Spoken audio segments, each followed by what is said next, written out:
Good evening. This is CTV News for Wednesday, November 12th. I'm Patricia Vallone. Thank you for joining us tonight.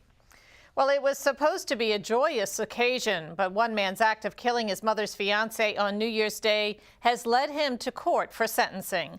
Dejuan Hunter learned he will spend the next 25 years of his life in prison. Emotions ran high in the courtroom today, and CTV's Stephen Graves is in Upper Marlboro with the details.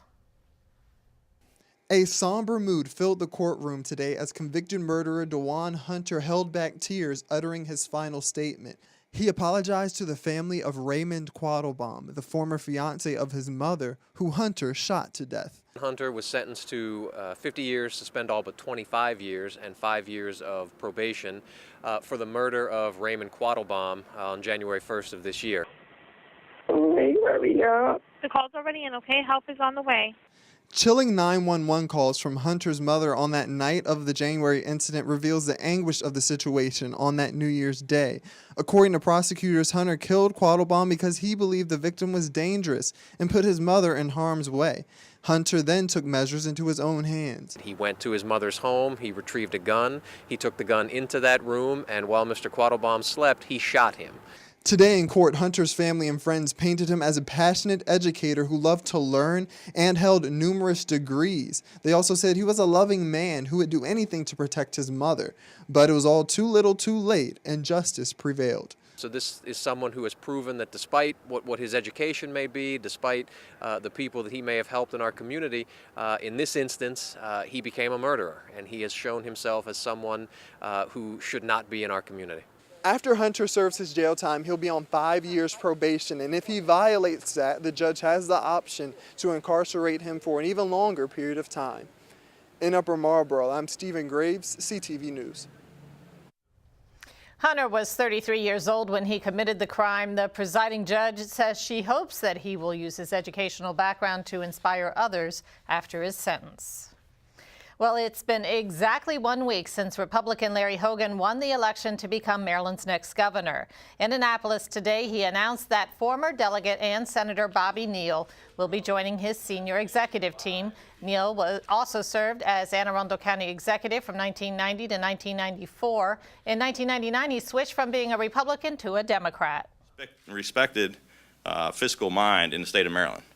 There's nobody in the state that knows tax and fiscal budget issues better than Bobby Neal does. Very well respected by the Speaker and the President, who've said wonderful things about him over the years. He has a great relationship with them. We're going to do a quick but thorough ship survey of the state's fiscal condition, almost like from a balance sheet standpoint. Second thing is we're 5 months into fiscal year 15, which was presented by Governor O'Malley and approved by the General Assembly. The next thing you do is look at the remaining 7 months and see if there are any mid-course corrections that the governor-elect could do, if he chose to, in landing that budget in a different place. And Hogan says he will not be making any policy announcements until he is inaugurated in January. Well, since the recession began, the Council of Governments has looked at ways to prevent foreclosures in the region. It formed the Capital Area Foreclosure Network to give community service coordinators and borrowers a resource to combat the crisis. Today, COG's Board of Directors discussed the findings and recommendations from 2 reports on regional housing challenges. The housing market is definitely rebounding. It's rebounding all over the country and including in this area. And we've seen some of the greatest improvements in the region in Prince George's County. So, median sales prices in Prince George's County are seeing double-digit gains, in 2014 compared to 2013. But there's still some pockets out there that are issues, and particularly in Prince George's County, we're still seeing high delinquency rates. So the Capital Area Foreclosure Network was created in 2009 to respond to the foreclosure crisis, and we know that the housing market has changed significantly since then.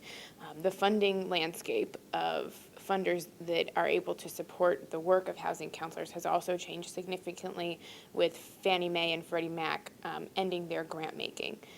So we recognize that it's really important to continue supporting housing counselors, and the work is really still necessary, especially in Prince George's County and other areas of our region that were hard hit, including Housing security in the Washington region is the first report on a jurisdictional basis to examine affordable housing needs, including homelessness and home ownership.